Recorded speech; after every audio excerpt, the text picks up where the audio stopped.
आदरणीय जगन मोहन जी, विजय साई रेड्डी जी,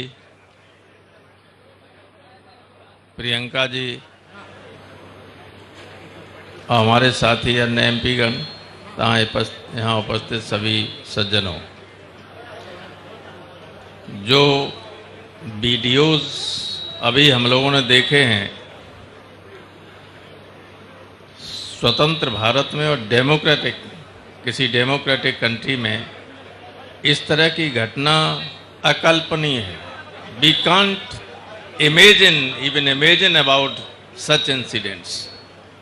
और मुझे तो अफसोस इस बात का है कि आंध्र प्रदेश के गवर्नर क्या कर रहे हैं, जब विधि के अनुसार शासन नहीं चल पा रहा है, कानून व्यवस्था पूरी तरह से भंग हो चुकी है, विरोध में जो पॉलिटिकल वर्कर्स हैं उनकी हत्याएं हो रही हैं, उनके घरों को तोड़ा जा रहा है, पॉलिटिकल पार्टीज की ऑफिसेज को तोड़ा जा रहा है, संपत्ति को लूटा जा रहा है, हत्याएं की जा रही हैं और गवर्नर कोई रिपोर्ट नहीं भेज रहा है। इस सरकार को, टीडीपी गवर्नमेंट अभी 45-50 दिन हुए हैं, 1 मिनट भी सत्ता में रहने का हक नहीं है अगर इतने सारे अपराधों के बावजूद वो बनी हुई है।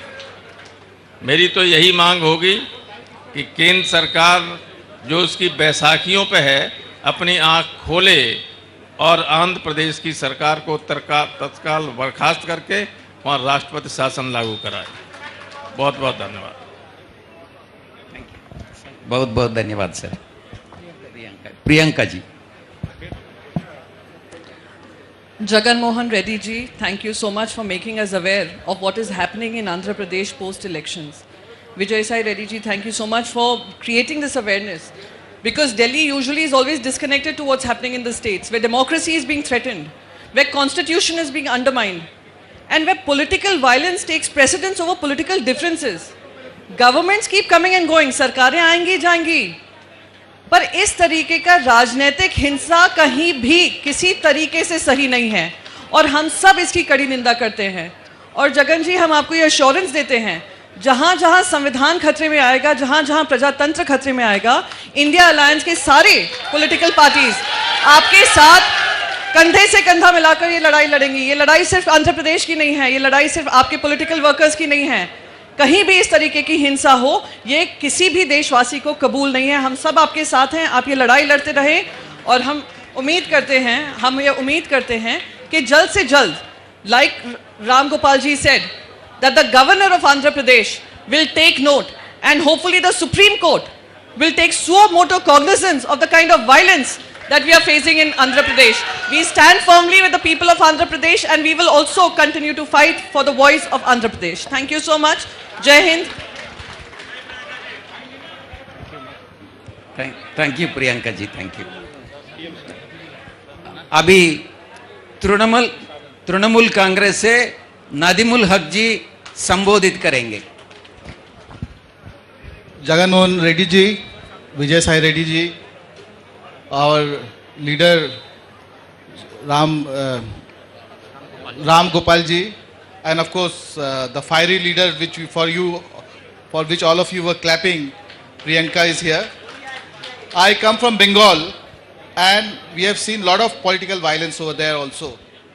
In 34 years of left rule, we had to face 50,000 workers were killed. But when Mamta ji came to power in 2011, she said, we want change, we do not want revenge. So we want change, we do not want revenge.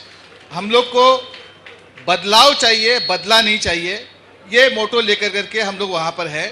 और आज इसी तरह से शांतिपूर्ण तरीके से जब भी इलेक्शन होता है, छुटमुट तो होता है लेकिन कोई मेजर वायलेंस नहीं होता है। I was shocked to see all these videos where people's arms are being cut off, where houses are being demolished, where people are just being randomly picked up just for their political leanings. I condemn this incidents wholeheartedly, and I urge the central government and the authorities to take suo motu action so that these things can be contained. My sympathies are with Mr. Reddy here and with the people of Andhra Pradesh. Thank you very much. Jharkhand Mukti Morcha से विजय जी हमारे समर्थन बात करेंगे। Vijay ji gone. Thank you, बहुत बहुत धन्यवाद sir.